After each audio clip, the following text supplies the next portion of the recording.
আপনি যেখানে তৈরি করছেন যেখানে সেখানে রাখছেন ওখানে রান্না এটা ছবি তুলুন আনহাইজেনিকের আপনি একটা করুন, আমি দেখে নিচ্ছি। ঠিক আছে, আপনি আমাদের যা হবে একটু দেখা হবে। সৈকত শহর দীঘায় হোটেলে খাদ্য সুরক্ষা দপ্তরের হানা, বাজেয়াপ্ত পচা খাবার, ধরানো হলো আইনি নোটিশ। দীঘার একাধিক হোটেলে এবং রেস্তোরাঁতে থেকে বেশ কয়েক সপ্তাহ ধরে অস্বাস্থ্যকর খাবার বিক্রির অভিযোগ আসছিল। এতেই পদক্ষেপ জেলা খাদ্য সুরক্ষা দপ্তর। মঙ্গলবার সকাল থেকে নিউ দীঘা ওল্ড দীঘায় প্রায় 25টি হোটেল ও রেস্তোরাঁতে আচমকাই তল্লাশি অভিযান চালায় খাদ্য নন্দীগ্রাম স্বাস্থ্য জেলার খাদ্য সুরক্ষা দপ্তরের আধিকারিকরা।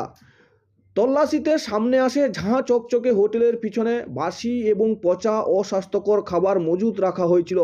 সেই সকল খাবার পুনরায় গরম করে পর্যটকদের খাওয়ানোর পরিকল্পনা ছিল হোটেল এবং রেস্তোরাঁর মালিকদের।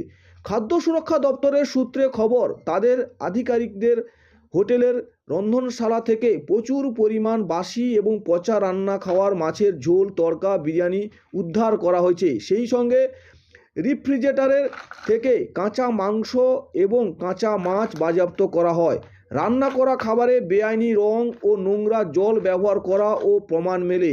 প্রায় 24টি হোটেলে এবং রেস্তোরাঁর মালিকদের আইনি নোটিশ ধরিয়ে এক সপ্তাহের মধ্যে স্বাস্থ্যকর খাবার পরিবেশনের নির্দেশ দেওয়া হয়েছে। আপাতত আমরা এরকম কিছুদিন ছাড়া ছাড়া নিয়মিত ভিজিট করি, দেখি যে এরা স্বাস্থ্যসম্মতভাবে রান্নাবান্না করছে কি না, এদের লাইসেন্স আছে কি না। কিন্তু বেশিরভাগ ক্ষেত্রে আমরা দেখছি যে লাইসেন্সও নেই, আবার হাইজেনিকভাবে রান্নাবান্নাও করছে না।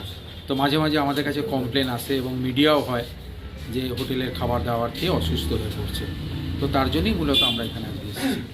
আজকে কি কোন কোনো হোটেলকে কি কোনো নোটিশ বা কেস? হ্যাঁ, আমরা এগুলো চালিয়ে যাচ্ছি। ইতিমধ্যেই আমরা 6-7খানা হোটেলের নোটিশ ধরিয়েছি যারা আনহাইজেনিকভাবে রান্না করছে এবং লাইসেন্স নেই, এবং এগুলো আমরা অ্যাডজুডিকেশন করব, যেখানে আপনার ফাইনের সুযোগ আছে। এবং আমরা চেষ্টা করব আগামী দিনে আবার ভিজিট করে আমরা যে সমস্ত ফল্টগুলো পেলাম যাতে এরা এগুলো সঠিক জায়গায় নিয়ে যেতে পারে, নাহলে আরও চরম ব্যবস্থা আমাদের নিতে হবে। স্যার, আর একটা জিনিস, আসলে ব্যাপার মাছের মধ্যে কালারের থেকেও সবথেকে বেশি যেটা হয় ফরম্যালিন মেশানো হয়, যাতে কি হয় না ওর লাইফ পিরিয়ডটা বাড়িয়ে দেওয়া হয়।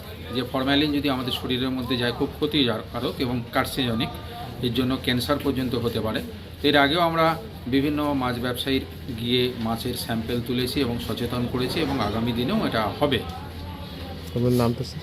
আমি বিশ্বজিৎ মান্না, আমি জেলা খাদ্য সুরক্ষা আধিকারিক।